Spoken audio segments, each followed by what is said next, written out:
Hello friends, welcome to Vishnu IAS. This is Raj Kumar. మీరు కనుక పోటీ పరీక్షలకి ప్రిపేర్ అవుతున్నట్టయితే కనుక మన ఛానల్ని కంపల్సరీగా సబ్స్క్రైబ్ చేసుకోండి. అన్ని వీడియోస్ చూడండి, మీకు కంపల్సరీగా యూజ్ అవుతాయి. అలా కాకుండా ఎవరైతే మీ ఫ్రెండ్స్ ఎవరైతే ఉంటారో పోటీ పరీక్షలకి ప్రిపేర్ అయ్యే వాళ్ళు, వాళ్ళతో కూడా షేర్ చేసుకోండి. So that it will be helpful for them as well. ఈరోజు మనం ఈ వీడియోలో ఏం చూస్తున్నామంటే గ్లోబల్ జెండర్ గ్యాప్ రిపోర్ట్, లింగ సమానత్వ సూచి ఏదైతే ఉందో 2025కి సంబంధించినటువంటి రిపోర్ట్ని మనం ఈ వీడియోలో చూడబోతున్నాం. ఎవరిస్తారండి? ఇది వరల్డ్ ఎకనామిక్ ఫోరం అనేది ఇవ్వడం జరుగుతుంది. ఈ రిపోర్ట్ ఎవరిస్తారు? World economic forum. This is the 19th edition. ఎందుకంటే ఇది యాన్యువల్గా ప్రతి సంవత్సరం ఇవ్వడం జరుగుతుంది. యాన్యువల్గా ఈ రిపోర్ట్ అనేది ఇస్తారు.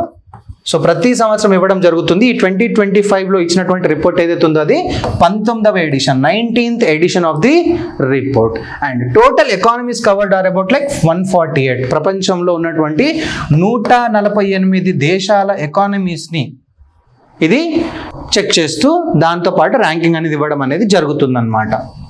నెక్స్ట్, ఇండియాస్ పర్ఫార్మెన్స్ కనుక మనం చూసుకున్నట్టయితే అవుట్ ఆఫ్ 148లో మనం 131 ర్యాంకులో ఉన్నాం.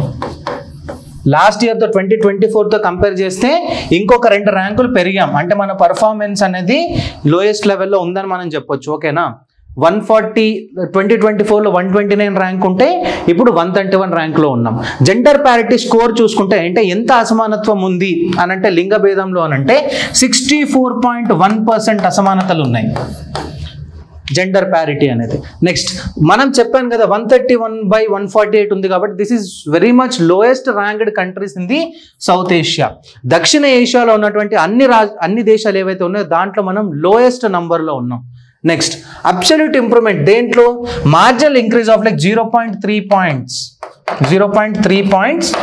స్కోర్ ఫ్రమ్ ది లాస్ట్ ఇయర్తో కంపేర్ చేస్తే జస్ట్ 0.3 పాయింట్స్ మాత్రమే మనం ఓవరాల్గా ఈ రిపోర్ట్కి సంబంధించినటువంటి సూచీలో మనం ఎక్కువ స్కోర్ తెచ్చుకోవడం అనేది జరిగింది. క్లియర్ కదా?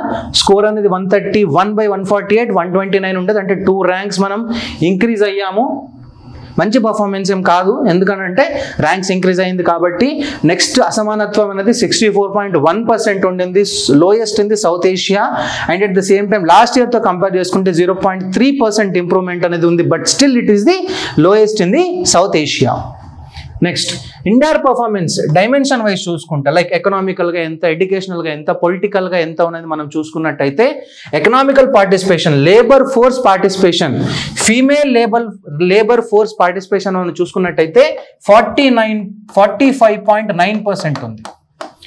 ఫీమేల్ లేబర్ ఫోర్స్ పార్టిసిపేషన్ అనేది 45.9% ఉంది. లాస్ట్ ఇయర్ ఎంతైతే ఉందో ఈ ఇయర్ కూడా అంతే ఉంది. నెక్స్ట్, ఎందుకు అంతే ఉంది అని అంటే persistent gender gap in the work force and leadership roles.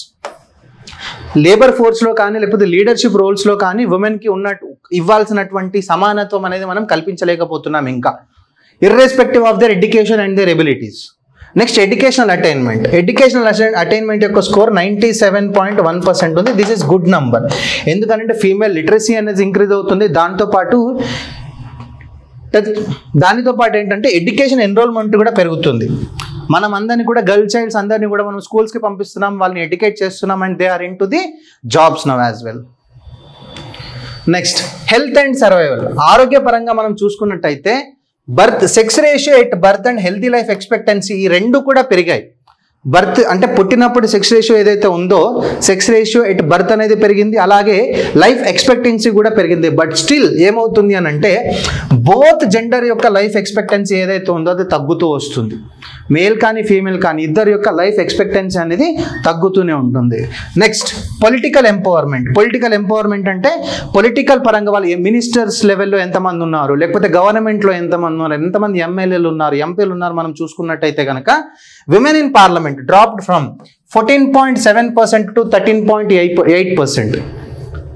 Women members in the parliament తగ్గారు. Next, women in ministerial roles, ministers చూసుకున్నట్టయితే అది కూడా 6.5% to 5.6%కి తగ్గడం జరిగింది. అంటే 2 లెవెల్లో, ఒకటి మనం శాసనసభలకి పంపించలేకపోతున్నాం, లేకపోతే లోక్సభకి రాజ్యసభకి పంపించలేకపోతున్నాం, వాళ్ళ సంఖ్య తగ్గుతుంది. రెండవది, ఉన్న వాళ్ళలో కూడా మినిస్టర్ లెవెల్లో ఉన్నటువంటి వాళ్ళు ఎవరైతే ఉన్నారో వాళ్ళ నంబర్ కూడా తగ్గుతూ వస్తుంది. Next current score of 5.9%, far from India's highest of 30% in 2019. 2019లో చూసుకున్నట్టయితే 30% ఉండేది, ఇప్పుడు జస్ట్ 5.9% మాత్రమే స్కోర్ అనేది ఉంది. దిస్ ఇస్ లైక్ హాఫ్ కూడా కాదు, ఇంకా అంతకంటే ఎక్కువ తక్కువే. Okay, next South Asia rankings. అంటే మనం ఇండియా చూసాం, ఇండియాని ఇప్పుడు మనం వేరే కంట్రీస్తో కంపేర్ చేయాలి, so that will get to know where we stand exactly అని చెప్పి. బంగ్లాదేశ్ ర్యాంక్డ్ 24, మనం ఎంత 131. 75 ప్లేసెస్ ఇంక్రీజ్ అయింది, 75 ర్యాంక్స్, 75 కంట్రీస్ని దాటి 24 ర్యాంకులో ఉంది Bangladesh. Strong gains in political and economic indicators, but ground లెవెల్లో ఎంత ఉందనేది మనం చెక్ చేసుకోవాలి, because there is so much political instability in Bangladesh, తెలుసు కదా. Next Bhutan at 119, 119. Nepal 125, Sri Lanka 130, Maldives 138, Pakistan at last 148. 148 countries మనం చెక్ చేసుకుంటే 148th ప్లేస్లో లాస్ట్ ర్యాంక్లో పాకిస్తాన్ అయితే ఉంది. గ్లోబల్ ట్రెండ్స్ చూసుకుందాం. గ్లోబల్ ట్రెండ్స్ ఎలా ఉన్నాయి? గ్లోబల్ జెండర్ ప్యారిటీ స్కోర్ 68.8% ఉంది. పోస్ట్ కోవిడ్ తర్వాత ఉన్నటువంటి ఈ రోజుల్లో, ఈ సంవత్సరాలలో అసమానత అనేది విపరీతంగా పెరిగిందని మనం చెప్పొచ్చు. That is at 68.8%. Next current పేస్లో మనం చూసుకున్నట్టయితే జెండర్ ప్యారిటీ అంటే సమానత రావడానికి, మేల్ అండ్ ఫీమేల్కి సమానత రావడానికి it will take 123 more years to get that parity between the gender. Top 5 performers in the overall world లో ఫస్ట్ ఐస్లాండ్ గత 16 సంవత్సరాల నుంచి ఫస్ట్ ప్లేస్లోనే ఉంది. మనం ఎన్నో ఎడిషన్ అనుకున్నాం, ఇది 19వ ఎడిషన్ కదా, 19th ఎడిషన్ కదా. 16 సంవత్సరాలుగా ఐస్లాండ్ ఫస్ట్ ర్యాంక్ దగ్గరే ఉంది. Next Finland second, Norway third, UK 4, New Zealand 5. Okay, next work force representation గ్లోబల్లో మనం చూసుకున్నట్టయితే విమెన్ ఇన్ వర్క్ ఫోర్స్ 41.2%, భారతదేశం కంటే తక్కువే, అంతే కదా. గ్లోబల్ వైజ్ చూసుకుంటే ఉమెన్ పార్టిసిపేషన్ అనేది 41.2% ఉంది. This is very much lesser than India. అంటే దేశాంతరంగా చూసుకున్నట్టయితే women in leadership role only 28.8%. అంటే ఎంత ఎడ్యుకేషన్ ఇస్తున్నప్పటికీ కూడాను, లిటరసీ ఉన్నప్పటికీ కూడాను వాళ్ళ యొక్క పూర్తి శక్తిని మనం యూజ్ చేసుకోలేకపోతున్నాం. అందుకే వాళ్ళ ఉమెన్ వర్క్ ఫోర్స్ పార్టిసిపేషన్ తగ్గుతుంది. అలాగే లీడర్షిప్ రోల్స్లో కూడా, వెదర్ ఇట్ మే బి ఇంటుది సభలోకి వెళ్ళడం కావచ్చు, లేకపోతే మినిస్టీరియల్ రోల్లోకి వెళ్ళడం కావచ్చు, వీటి నంబర్స్ కూడా తగ్గుతూనే ఉంటుంది. So it will take more 123 years according to the world economic forum to get the gender parity.